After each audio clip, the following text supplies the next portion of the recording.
Have you ever heard about hyperhidrosis? It is nothing more than excessive sweating. Did you know that sweating is a natural phenomenon, essential for eliminating toxins from the body? The issue is that some people develop a disorder that causes excessive sweating, and that can cause psychological, physical, and social disorders. If you suffer from that, you don't need to be ashamed when it happens again. Did you know that there are many natural treatments to help you with excessive sweating? One of these treatments is a sage infusion, which has antiperspirant properties. Its use prevents and regulates the production of sweat, being very useful in situations of stress, anxiety, and even during menopause.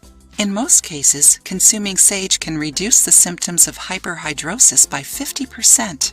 All you need is to boil 16.9 ounces of water, and after it boils, add 2 teaspoons of sage leaves and let it sit for 3 minutes. After this time, strain and drink up to twice a day.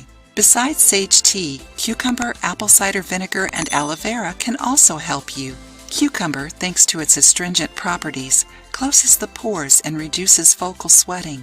Rub a slice of cucumber over the affected areas once a day to get the benefits. You can also apply some apple cider vinegar on the affected areas every night before sleeping. Let it dry overnight.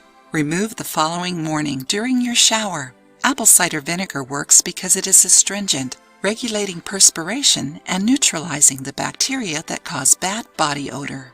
And lastly, aloe vera. Because it is healing and moisturizing, it helps regulate the pH levels of the skin, and so can reduce pores and sweating. Apply some aloe vera gel over the affected area and wait 30 minutes. You can repeat the procedure up to 3 times a week. If you liked the video, give it a thumbs up and share it with your friends. For more recipes and tips, subscribe to the channel.